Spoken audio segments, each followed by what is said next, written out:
We are live on Proline TV, also the Our Lads Football Network. I'm your host, Greg DePalma, and joining me once again for another Friday edition here on Proline TV, Mark Lawrence from Playbook Experts. You can check out the Playbook Experts channel. We have links in the description for all that great content, weekly newsletters, and more.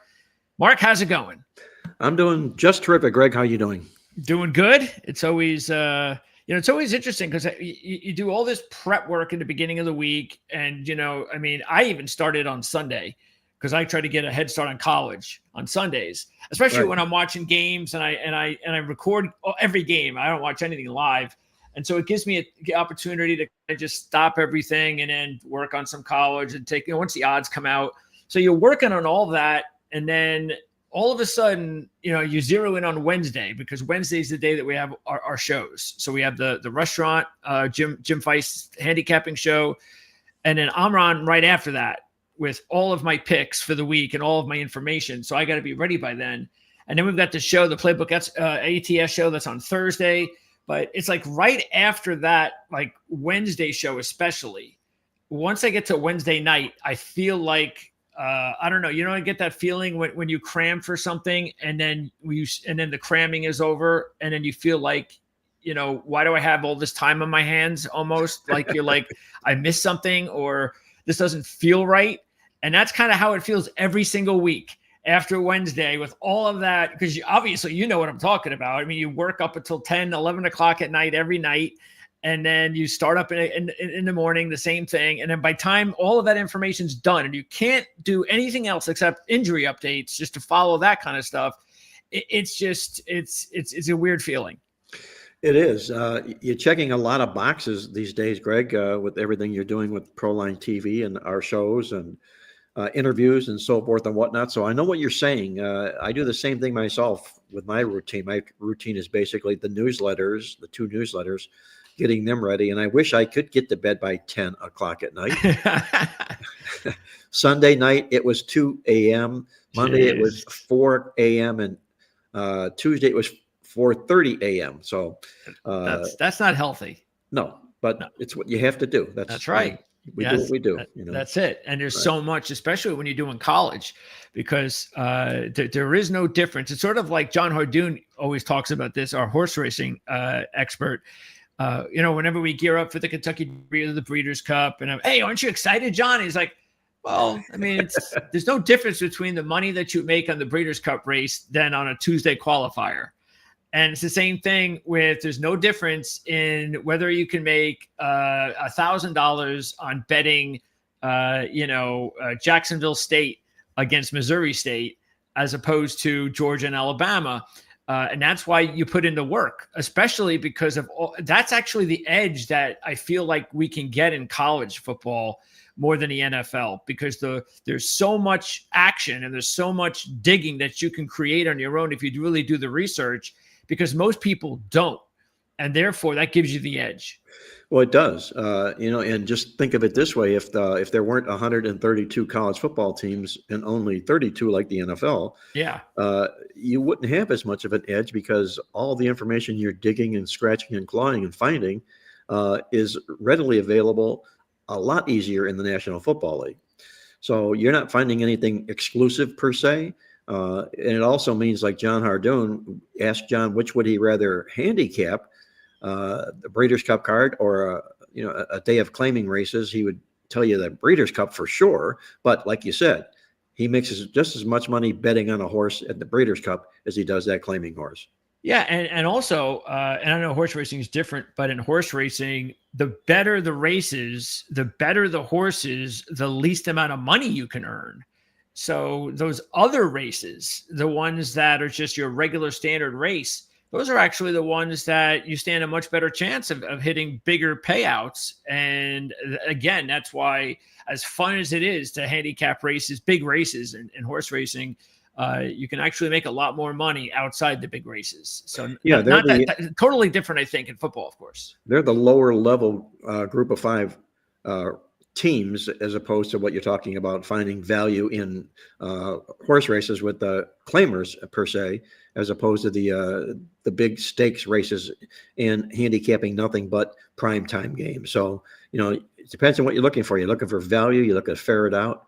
But, the thing I do first and foremost is, aside from my well-oiled machine, is I look for statistical advantages. And now that we're into this portion of the football season, a lot of them are appearing a lot more regularly. Yeah. Speaking of the type of really good data and trends that you're able to pick up, and then of course I'm able to use as well.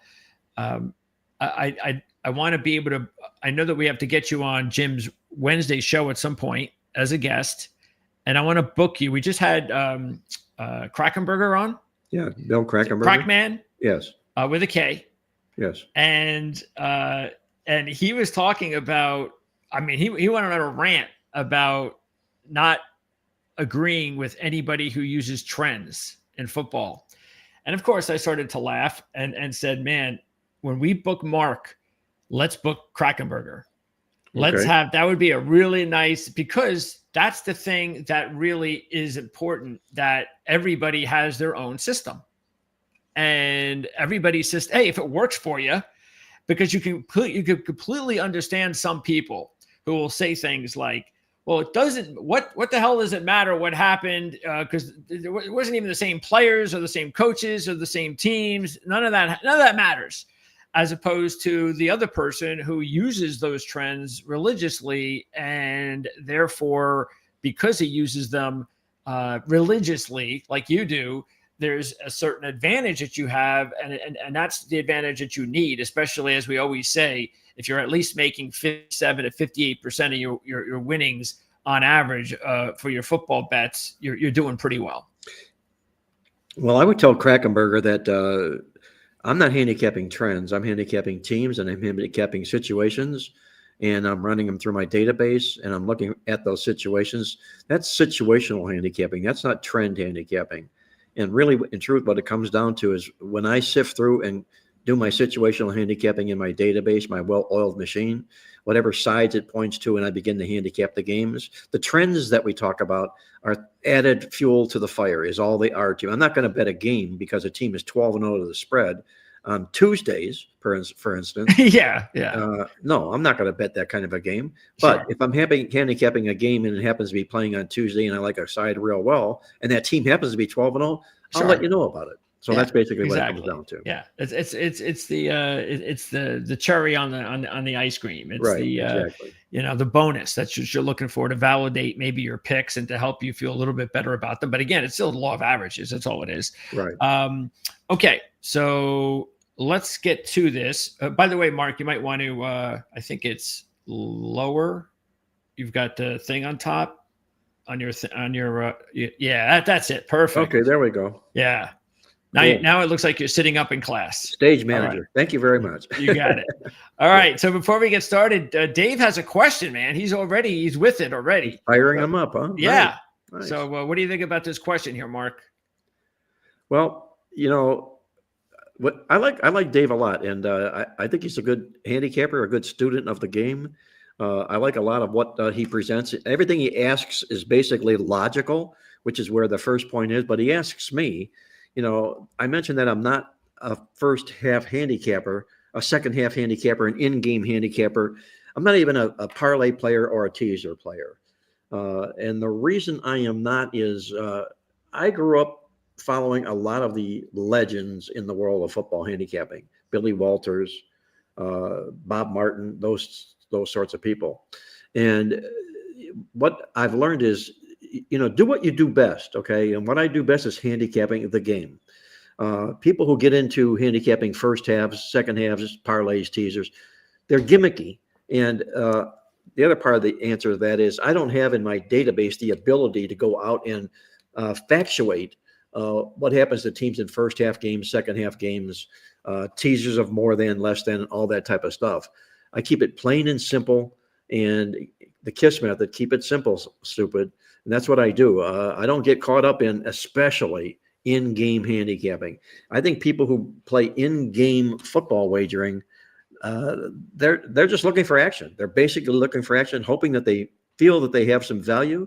But all it truly and matter, what it comes down to is it's your feeling against the odds maker. And I can assure you this, that when it comes to teasers and when it comes down to first half, second half betting, when it comes down to in-game wagering, the hold that the bookmakers hold is enormous. And they're doing it because it attracts people. And unlike an 11-10 edge that they have in straight wagering, on some of these proposition plays, they have a $1.40, $1.50, 60-cent edge. That's terrifically difficult to overcome, especially when you're trying to do it, not knowing whether or not you're thinking your thought process is correct. So that's the reason I avoid all that stuff, and I just stick to what it is I do best. I stay in my lane.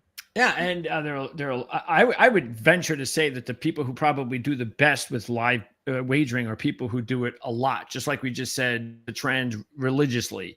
If you do it a lot and you're really good at it, you have a feel for it, and maybe that's your thing, because you have your own business that takes about 90% of your week away. You're not a professional gambler that sits around every single day wagering on as much action as you can. That's not you.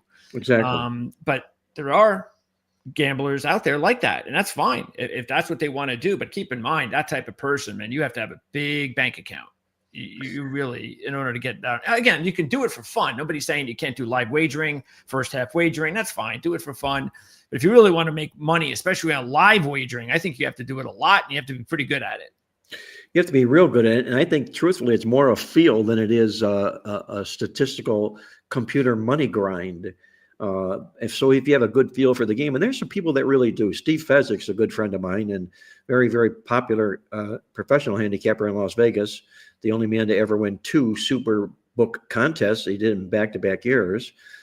He takes advantage of anything that there's an advantage to be taken care of.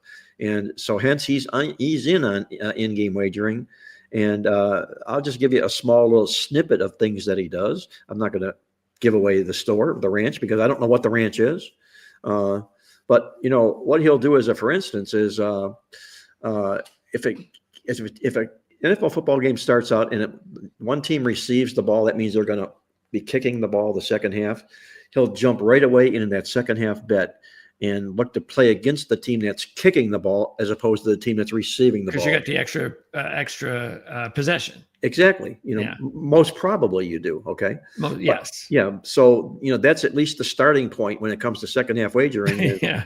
Whatever you're going to do, make sure your team has the ball first. Yeah. And see which way the flow is going to dictate. So it's things like that, those nuances that professional people who handicap props, parlays, teasers, all these things you're talking about look for. But again, I just kind of like I say, I keep using that phrase, stay in my lane is what I like to do. Matt wants to know, do you ever buy points? This is a really interesting question. Do I buy points? Yes. Should I buy points? No. But when I do buy points, I buy them where, I'm not going to, if you're going to buy a 3 from a 2.5 to a 3, it's going to cost you because they basically priced the game 20 cents more from the 2.5 to the 3. But the only time I would consider that is the game was priced accordingly. So instead of it being 3 minus 110 and you're going to lay 130, I would look to play that if they were even or plus 105 and then play it up so you can get it with a little bit of less juice in the football game. When I had dinner one time with a good friend of mine who was a legendary customer of mine and also a legendary professional gambler. His name was Southern Comfort.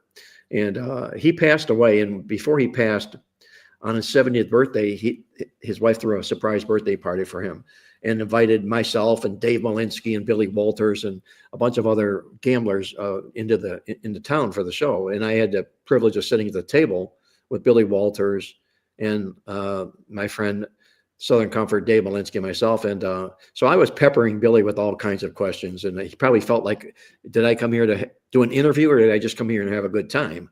But I remember the one question I asked him, and I said, Billy, do you ever buy points? And he looked at me and he said, do I buy points? I don't have to buy points. I create points. And That was the end of that conversation. Okay. Yeah. Right. Right. Yeah. It's sort of like, I know I've heard this talked about with you guys before, and I haven't really dove into it, but where you've mentioned how certain handicappers, and we're talking about the big ones, will wager on or will push the point spread, right, a certain way in order to have an advantage the opposite way. What exactly is that all about? That whole idea of, well, why is he pushing it that way? That even though he doesn't like that team, he's laying money on the team to move the number, even though he's taking the other side. That's always confused me.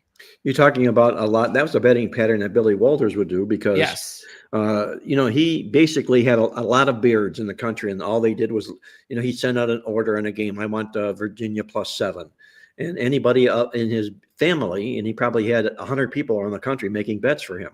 So anybody in his family that found the 7 bought the 7 and reported it back to him. But there's also the case in point where it became obvious that he was buying the 7, not to bet the 7.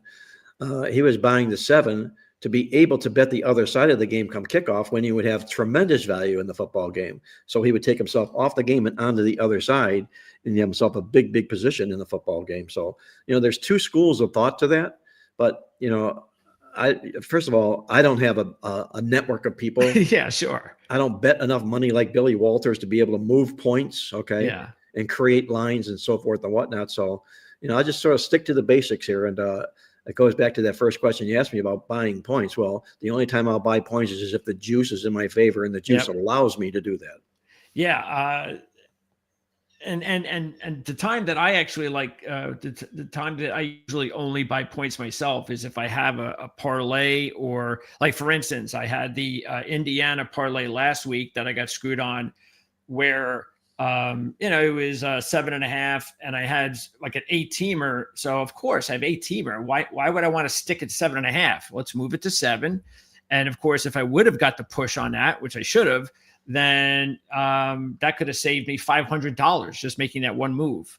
But again, I'm not a major gambler like most of you guys, most of the people even that are watching. And if I was doing straight wagers, I can see the reason why you'd want to do it. But again, I also heard the other side where a lot of handicappers have said, statistically speaking, it's not worth it. And I guess everybody's different, but that's what I've heard. I've heard that over time, the more money you start putting into all of that, additional juice, just doesn't really pay off in the long run. No, it doesn't. It simply doesn't. And it's there because the bookmakers want to offer it for a reason, because it's beneficial to them. Yeah, because you're not going to really, will you lose sometimes when you didn't move it to 7 when it was 7.5 and the game was 7? Oh, why didn't I buy the half point? Sure, it's going to happen. But statistically speaking, it doesn't happen enough if you're one of those wagerers, if you're somebody who does it a lot. Obviously, if you do it a few games a week, I think that's different. And if you want to buy a half a point, I'd say go ahead. Okay. If you one thing before you move on here, if you are a person who kicks themselves in the rear end for not getting the game at +7 and could have, don't buy the point to get the half point to get to 7. Let it go, because there'll be another game that will come along somewhere down the line in a situation where you will be able to bet a game at a premium number. And if you missed one, so be it. Missed one.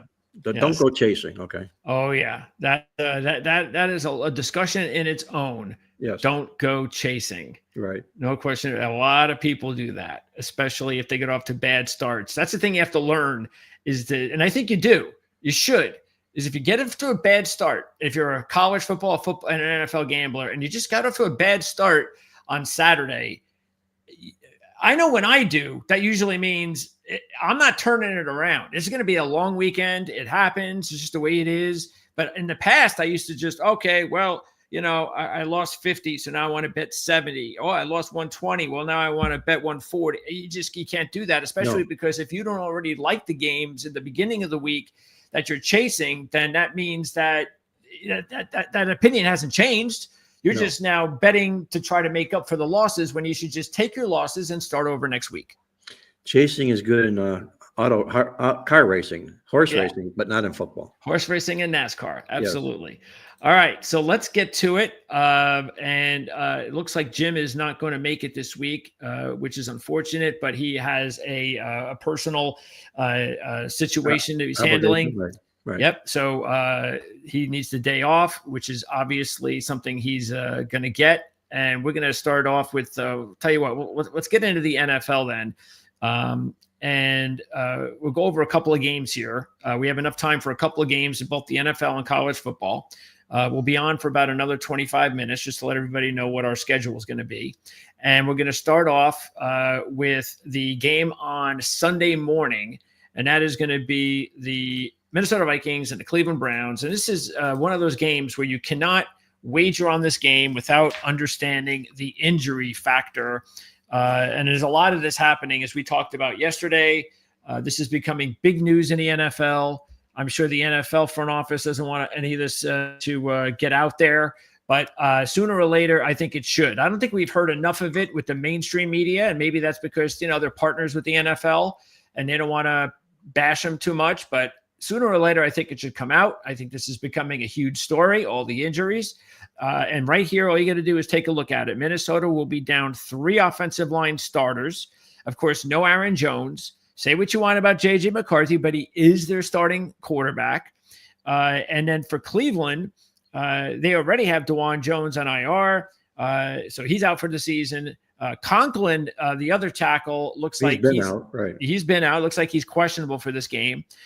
Tillman, the starting number 2 receivers, out. He's on IR, and Dylan Gabriel gets the start. The line has gone up to 4.5. It started off right about 3. So a lot of people are hitting the Vikings here, Mark. And I wonder if some of that has to do with the fact that, they think about it. They go, well, Minnesota's already been in Europe.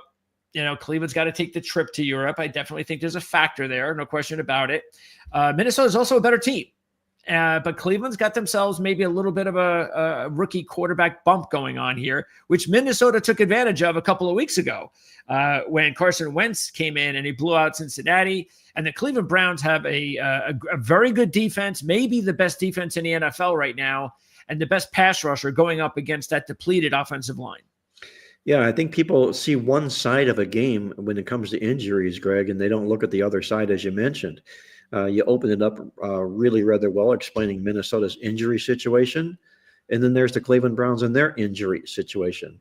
But what are people doing? They're bypassing that, and they're looking at Dylan Gabriel in for the Cleveland Browns rather than Joe Flacco. There's a 1.5 between the two quarterbacks. That's the 1.5 move in the game, because I think the injuries in this game more or less square each other out per se. So I think the move is going to Minnesota largely because of the quarterback change, which I do not agree with. Sometimes you'll find a first start for a quarterback ends up being one of his best starts because this is something he's really, for his whole life, has been pointing toward. And everything I understand about Dylan Gabriel, he's a very intelligent individual, can read defenses as good as anybody, and has a cannon for an arm. So if the Browns can put an offense around him, I think they've got a chance in this football game. Cleveland is the only team in the AFC North that is not winless in the stats this year. The other 3 teams, Pittsburgh, Baltimore, and Cincinnati, collectively are 0-12 in the stats. The Browns are the only team that has 2 stat wins. So kudos to Cleveland. I like them plus the points. And that's mainly because of the very good defense that they have started the season. Now, thank goodness for this defense, because this has definitely been carrying them. Well, Jim Feist has decided to join us. Nice. Well, it wasn't my decision. It was just the phone call that didn't last as long as I thought it might. So what do you think about this matchup, Jim, or not? It had, and I should fill you in personally about this. Yeah, you will, right. But it was better than, maybe it wasn't 100%, but it was 70 or 80%. Good. So that's good. Good. You but can build on that. Will, next Friday, I will definitely not be here because I'll be in LA doing more medical stuff all day. Well, it's that positive attitude, Jim. That's why it's 70 to 80% today. Well, I've always had a positive attitude my entire life. because you go through struggles, you really learn that you're no different than anybody else. Everybody has troubles, and it's not the troubles that you're dealt in life. It's how you deal with them, how you react to them. Right. It really is. It's an old saying. You plan a picnic and it starts to rain. You got to learn how to have a picnic in the rain and not complain and bitch and moan and why me and all that stuff, because everybody has stuff, everybody has stuff. Well, just stick with my good friend Howard Eskin's philosophy, Jim, and his motto. In fact, he has it up on his website. Is never had a bad day in my life. I love it. Isn't that nice? Never had a bad day in my life. When you ask him, that's all he'll answer you. Well, the truth is, life is such. This is about football. It's not. But we are talking a little bit about life too, because we are. We're in that boat. We all face this, but life is such a blessing. It's a gift, and not everybody. Mark, you and I are, 7, 8 decades in this business, or 7, 8 decades on this earth, I should say. And not everybody has that blessing. Not everybody, and so many people pass in their 30s and 40s and 50s and get serious illnesses. I mean, we've gone a long way. It's a blessing. Every day's a blessing. And you wake up in the morning, you make it a good day, even if you're carrying a load on your shoulders, you got to make it a good day. It's just somehow it's a mindset. You change your mind, you change your elevation in life. You are indeed one of the most positive people that I've come across in my circle, Jim, and never complain about anything and whine and cry and complain. All you do is address it, deal with it, think positive, and move forward. Thank you. I appreciate that. And you have to also have that attitude, or at least it helps when you're a professional gambler. So, well, there's a great saying that I actually use as my motto for I guess it applies to life too, but I've always used it for gambling. If you can't be comfortable being uncomfortable, you should not be in this business. That's a great saying. Right. And that's been my motto for like 50 years. I mean, this is insane. You bet on, I mean, so many people, I lost in the under last night. I had the under. Mark, you're the only human being on earth that had San Francisco last night. Because the entire world loved the Rams, and the bookmakers have to be really happy today because everybody lost. I lost on the total, but I didn't have the Rams. I would not lay that inflated price. I mean, you got inflated prices going on today too, this week too, but it's just you take bad beats. Like we all had the Rams. I was sitting with Bill Krakenberger the other day. He had 4.5 with the Rams when they played Philadelphia. 4.5. You couldn't even find that number. Well, I had 4, and I thought I was stealing. I had 3.5. Wow. And I got one little tidbit on 4. So that was like a 15-dime loss. When they picks up the ball, he runs down the field. I mean, it's like, fall on the floor, fall down, please. But it's insane. It's really like that Indiana play last week. Okay, I did some research on that. Now, I know you lost on that game, that big parlay, but the team had called 3 timeouts in a row to piss off the other team. They did. All they were trying to do is run out the clock, and he kept calling timeouts, and all he was trying to do was rub it in and piss off the team. And they paid him back by doing that. Yes, they did. Yep. So there was another side. There was a lot of petty crap going on in that game, both sides. All right. So just so you know, Jim, we have only 17 minutes left with Mark. So we haven't even talked college yet. So let's try to get through this NFL here quickly. Your quick take on Minnesota, Cleveland? Well, I'm going to go with Mark. His analysis is very deep.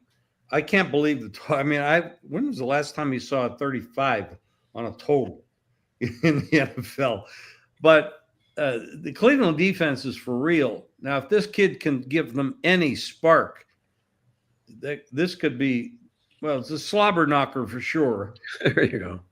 Well, if I could take, DraftKings has 4.5, and I look at I don't see anything else higher than 3.5 anywhere else except DraftKings, and not everybody can play at DraftKings. I can't. I'm in Vegas. You can't play DraftKings in Vegas. But if you could get at least a 4, you might want to take the dog. And I can't advise betting under 35.5 or 36. I just can't do it. It's kind of a game, maybe live betting. You get involved in the game and you can see what's going on. But Cleveland has, Mark, I'm sure you pointed out, they've been incredible on defense. Yes, they have. And you said in the stats, if they can get any kind of spark with Baltimore suffering and Cincinnati totally dog meat this year, Cleveland has a chance. They got Detroit's at Cincinnati. This one's actually a late game, an unusual 4:25 Eastern start in Cincinnati. And this line started out at 8, moved quickly up to 10. And you could all understand why, the way the Lions are playing, the way the Bengals are playing. Keep in mind, no DJ Reed, and that's important because he's their number one corner. And he is out. He's now on IR, and they're going up against the 2 top wide receiver duo in the league. They are looking to get McNeil back, which is going to be important, but he may not come back this week. So keep an eye on that. When he does come back, that'll be a big boost to Detroit. For Cincinnati, things have not gone well, Mark, for the Bengals over the last couple of weeks, but they're back home. And they're desperate. And to me, I actually think this is a dangerous game. It's almost like too easy. Of course, you're going to take Detroit. Look at Detroit's record. Look at Campbell's record. Look at the way the Bengals have been blown out the last couple of weeks. And it's those types of games that actually, especially when the home team is desperate and Detroit's got their share of injuries that, I don't know. This game could actually be a little bit closer than people think. Well, you call those, I call those ABOs, always beware of the obvious. And it's obvious Cincinnati is really hurting right now, and Detroit is a beast in the NFC. But then again, I see this football team. Their last 25 road games, they've cashed 20 times. They play much better on the road than they do at home in Detroit, which means I'm going to probably just sit back and watch the football game because I don't want to bet on a bad team like Cincinnati against a good team like Detroit. Yep. So you don't have to play every game, and this is one that I won't be playing. I'll tell you what, 100% agree. How about if you start watching the game and Cincinnati somehow gets up 7 or 10-0? Okay, now here's your live betting opportunity. Yeah.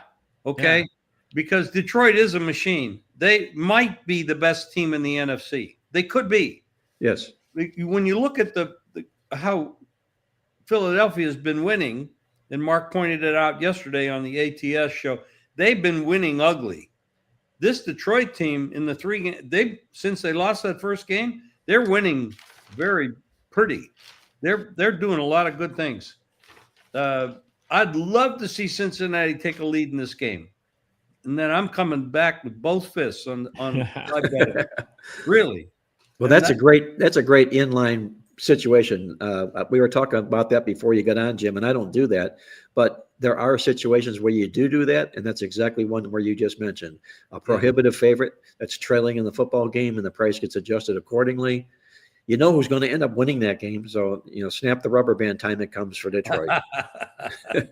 And then our last game is the Sunday night game between the Patriots and the Bills, and the line has bumped up to 8.5 from 7. And really that happened right after the news came out that 3 important starters for the Bills were practicing on Wednesday. Defensive tackle Ed Oliver, linebacker Matt Milano, and also they're starting offensive tackle. So those are 3 big players, including the two of their better players on defense. So they're coming back at the right time. Patriots are only playing their second road game of the season. They won their first one at Miami. The Patriots have also covered 4 straight against the Bills in this series.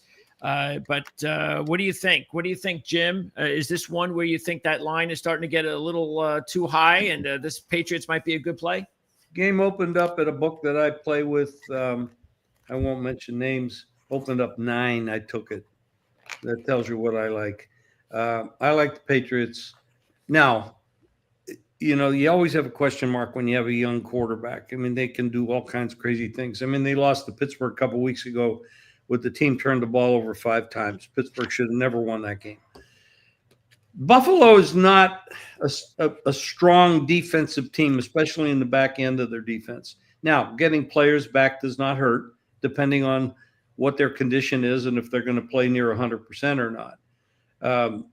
So my thing here in this game, if the weather is good, and Buffalo is one of those kind of places where you need to check the weather late, because it's one of those places where if you don't like the weather, wait 15 minutes, it'll change. It's, that's where it is. It's located right up there on the water, and Niagara Falls and all the other stuff going on over there. But I like the game over, and I like the Patriots.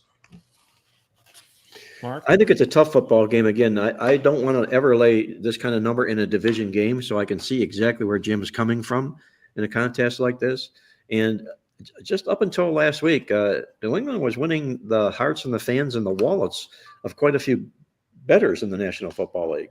They cashed against Carolina, gotten off to a pretty decent start here, 2-2 for a football team with the new head coach.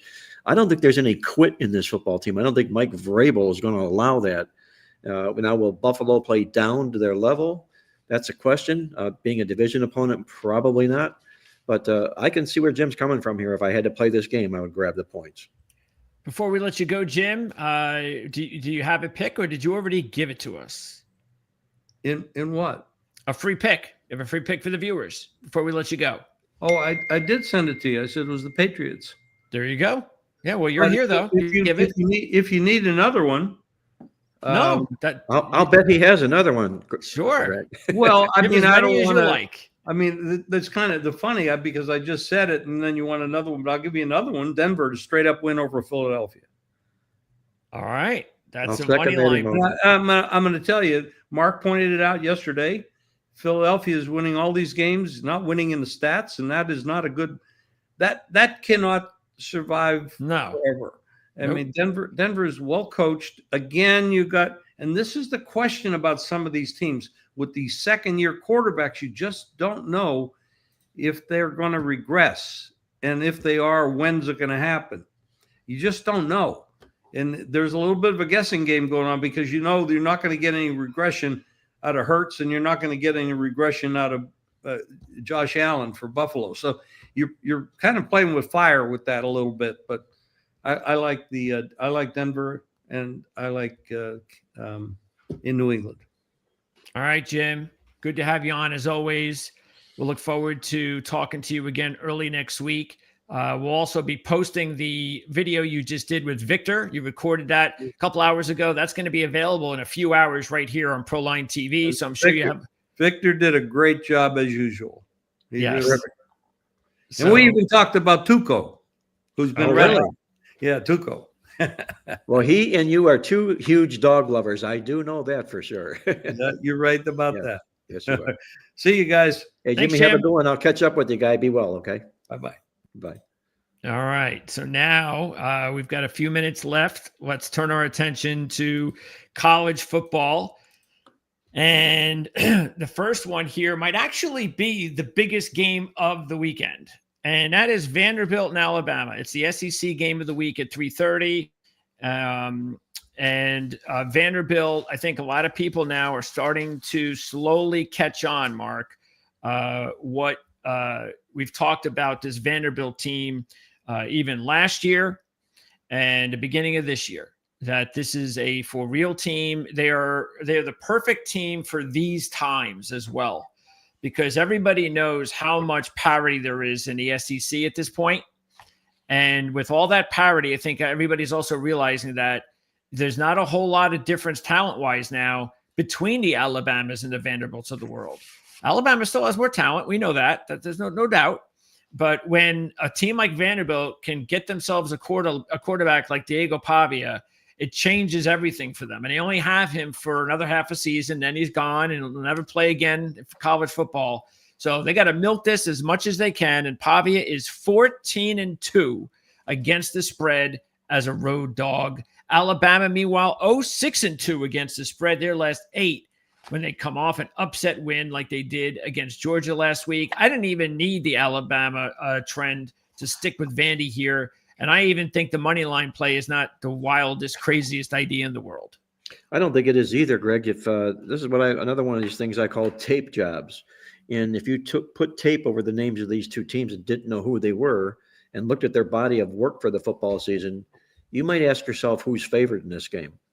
Nothing Vanderbilt has done this year has been wrong or bad at all.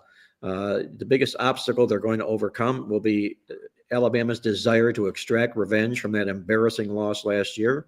But that doesn't mean they're going to do it. They may go into the football game doing that, but they're taking on a football team in Vanderbilt that's hitting on all cylinders right now.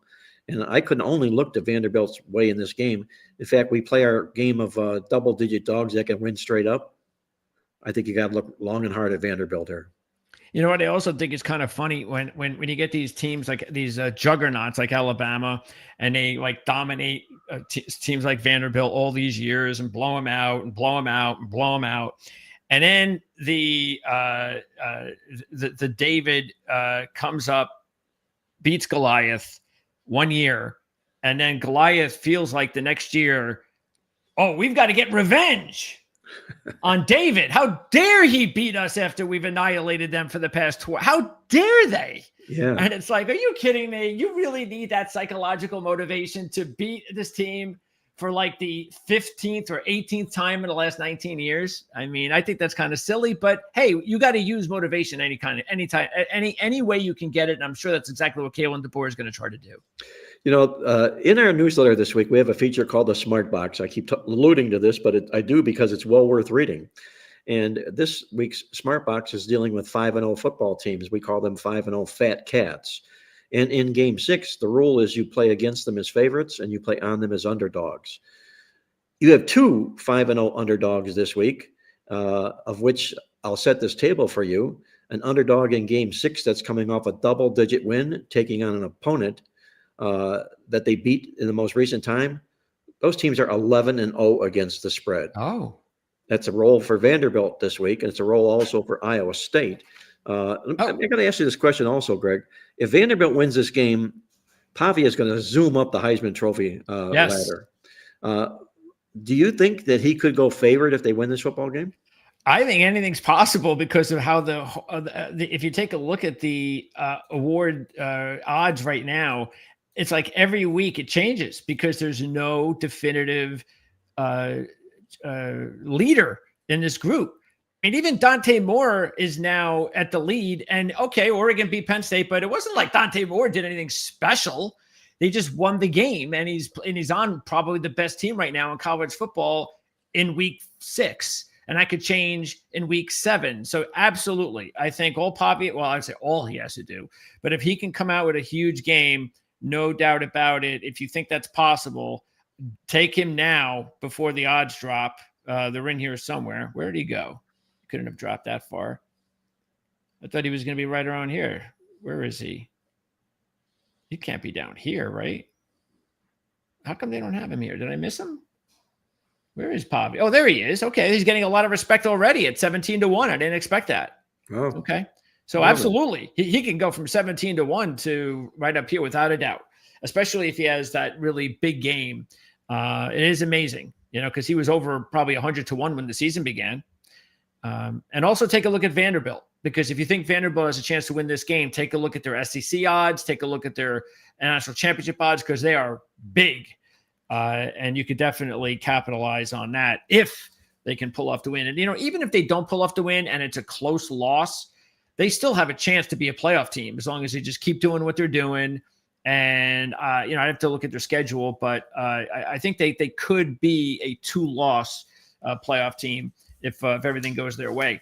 Speaking of SEC teams, I want to talk about another SEC game because we both think that this is a possible upset as a double-digit play, and that is Mississippi State at Texas A&M. The line itself is really tempting because of how big it's grown, up to 16.5 now. Wow. I don't understand why this keeps getting higher. There's no major injuries that I've noticed. And Mississippi State 4-0 this year against the spread. Texas A&M 1-3 against the spread. Well, the last 5 times Mississippi State has taken to the road and they have a double revenge chip on their shoulder, they've cashed all 5 tickets. And this might be the best of those Mississippi State teams that I just alluded to. They're playing some really, really good football right now. There's nothing phony, again, about what it is they're doing. And you've got here in Texas A&M a football team that I've seen countless times under different coaches that when like a yo-yo, when they're supposed to be going up, they're coming down, and vice versa the other football way. I think this is a great spot for Mississippi State to go in there and just scare the daylights out of Texas A&M. You have to grab the points here. Yeah, and take the money line, because if it is a 4-quarter game, all they need is a break, and they could possibly pull this upset off. By the way, Jeff Levy 4-1 against the spread as a road dog in year 2, and Elko in year 2 3-11 against the spread as a favorite. Okay, so let's take a look at that other 5-0 dog because I don't like this one, and I only say that because beginning of the season. Cincinnati was on my list as a Big 12 sleeper, and so far they've come through for me. And they had that nice upset win at Kansas last week, and here they are now against an undefeated team. Now it's only 1.5, so you got to keep this in mind. This is the type of number that can quickly change before game time. It's possible, but if it doesn't change, Mark, and Iowa State is the dog in this game, then this is another one of those situations that you just talked about. They're a 5-0 dog. Right. And if they go to 1.5 favorite, they're a 5-0 fade as a favorite. Interesting how that could change. Right. Exactly. It just depends on what side of the street you're looking at here. Yeah. But there's a lot of good things about the Cyclones here. I mean, this is a really, really good football team. When they go up against teams that they've beaten twice, they're really, really good against the spread. It's a domination type thing for Matt Campbell, who doesn't get all the love I think Matt Campbell deserves. I think they're the team to beat right now in the Big 12 conference as well. Cincinnati's kind of catching people's attention here a little bit, but can they pull the rug in a win-like situation? Win is like plus or minus 1.5. I'm going to stay with Iowa State and stick with that smart dog, fat cat dog in this football game. Yeah, also Iowa State 7-2 against the spread their last 9 as a road dog, and Cincinnati 3-9 against the spread their last 12 as a home favorite. And then there is just quickly because I wanted to also ask you about this Duke-Cal game. This is an underrated ACC game that's going to be, I think, the latest game of the weekend. It's I'm not sure who's going to be watching it, but it's a good game. It's 2 teams that are fighting for respectability in the ACC right now. Duke is a 3-point favorite here, and Cal has a true freshman quarterback that's been really playing well for them.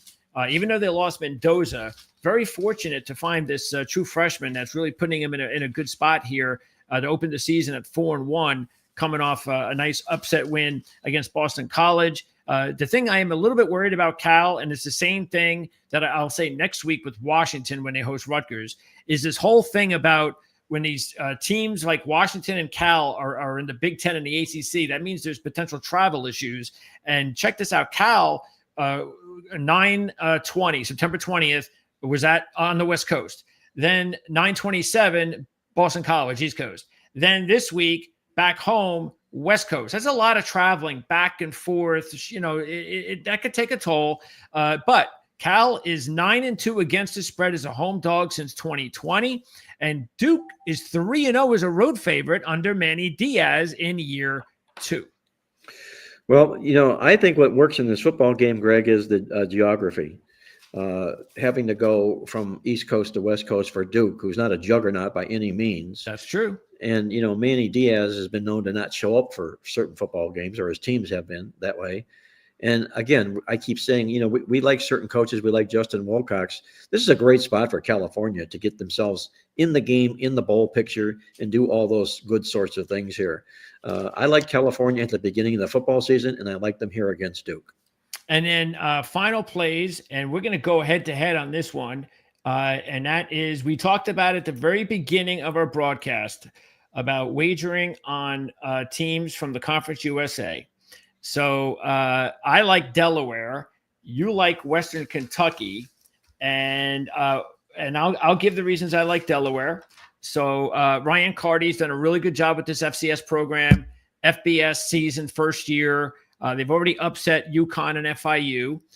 They almost won the yards in the matchup with Colorado, UConn, and FIU. Very, very small. They lost those yards. And they are also the most experienced team in the Conference USA, even though it's their first year there. Also, Ryan Carty's teams are 20-3 at home. Of course, this is a different Conference USA team. It's not FIU. It's one of the better teams in the Conference USA. Western Kentucky at 4-1. This is actually one of the biggest games of the year in the Conference USA. Yeah, as far as Conference USA teams go, Western Kentucky, it would only be James Madison that would probably command a little more attention for Delaware. But I like the offense and the defense for Western Kentucky. They're superior to Delaware's, and Delaware is making this noise here right now out of the gate, which is all good and fine for them. But what are you seeing for the line in this game here, Greg? 3 Delaware. Now you're asking the new kid in the block to lay points into a team that's really well established as an underdog, especially as a road dog. Better offense, better defense, better take the points. That's my adage here. Western Kentucky plus. All right, and then let's get into another upset play. Let's get in one more straight upset play. So actually, you have a couple, and I have a couple. I'm going to go with Virginia. I think that as long as they can get off to a decent start and get over the emotion of the win last week against Florida State, I think they could go there at Louisville. This could be a very high-scoring game, by the way, if you want to go total. But I think this could be a really good game down on the wire. Also, UAB, I believe that they're ripe for an upset win this year. John Kitna's son, is doing really well at UAB. Trent Dilfer is, of course, guiding him. He was a big-time Florida recruit. He's starting to play well this season for UAB. So, and Army's struggling so far this year. As far as your 2 picks, as far as just single-digit upset plays, who do you like? I like the Florida Gators this week. I think this is a critical game for Florida in this football contest here. The only thing I don't like is this number is getting away. You could have taken 7 earlier in the week and down to 4.5. And I don't like chasing a dog that used to be something and isn't right now. But I think this is a good spot for Florida. Billy Napier needs this game like a vampire needs blood. And the other game that I like is the Purdue Boilermakers. I think this football team is really hidden and really under the radar this season. Barry Odom come over here, and we all know about Barry Odom. All he does is wins and cashes tickets wherever he goes. He's undefeated this football season here, and you're taking a healthy amount of points here. I like Purdue in the upset here for my other play. Yeah, and keep this in mind. Purdue beaten Illinois 4 of the last 5 years, covering 3 of the last 5. The only loss was last year. They lost 50-49 as a 22-point road dog. So they have owned Illinois the last 5 years. And I can see why. The only thing for me is if Illinois loses this game after getting blown out by Indiana and then coming back with the biggest gut check of all time against USC, and then they go to Purdue and lose, I mean, that would be. Well, look who they've got on deck next, Greg. Was it Ohio State? Yes, it is. Okay, okay, then another look-ahead game. Yeah, and they don't have to lose the game. There's a lot of hang time in this number here for Purdue as well. Yeah, keep that in mind. Again, we just went over those numbers. And then finally, there's one more double-digit upset play that we both have. I'm going to take Nevada against Fresno State. I think Navy is a team, by the way, that has lost 7 times. I think it's 7 by 7 or less in year 2 of their new coach. This coach, she's pretty young, Choate. And so I definitely like the points. It's like 14. So I think Nevada could be a pretty good live double-digit underdog. And Michigan State, that's the way you're going to go as far as a double-digit. Boy, what a blow this would be for Nebraska if that happened. Well, Nebraska, we kind of exposed them in our midweek alert newsletter and talked all about not only is Matt Rule a really good coach in years 2 and 3, but he's terrible laying points. And now you're laying a healthy amount of points here to a football team in Michigan State that needs the game probably worse than Nebraska does right now. I'm a fan of the head coach at Michigan State here. I think Nebraska's got to prove to everybody that they are back. They are indeed for real. And I think it's a great spot for Michigan State to expose them. All right. And by the way, David, I do agree. I like Navy against Air Force. I just think Air Force's defense has been awful. I don't see how they're going to stop Navy. They've only had one road game this year, and they lost by 19, I think it was, at Utah State. And I think Navy, who blew out Air Force last year, I could see them doing that again. But that's our first military game of the season coming up on Saturday against those two programs. So it's always nice to tune in and watch a little military action on Saturday. For sure it is. All right, Mark. So we're going to get out of here. I want to thank everybody for checking in with us once again. This is always going to be the last show of the week that we're going to get you ready for the weekend. If you have any questions or comments, even after the show, you can leave it in the comments section. We'll get back to you regarding any games, anything like that. Directed to Mark, Jim, or myself. Just let us know. Also, if you haven't subscribed to the program before, the channel, all you got to do is hit that subscribe button, the like button. You can do that anytime, even after you subscribe. And if you want to hit the thanks icon, that's a way that you can financially support the channel as much as $1 or anything higher than that, whatever you want. Just hit that thanks icon and then send us a message of why you are supporting the channel, and we'll make sure to let everybody know that you did. So, Mark, have a great weekend. Looking forward to talking to you again next week as we start the show, as we call it, all over again. Well, I look forward to that, Greg. We're going to wish you the best of luck, and wish our good friend David good best of luck. He's a big booster of the show. We like hearing from him. So best of luck around to everybody this week, and we'll catch up with you next week. Okay. See you, everybody.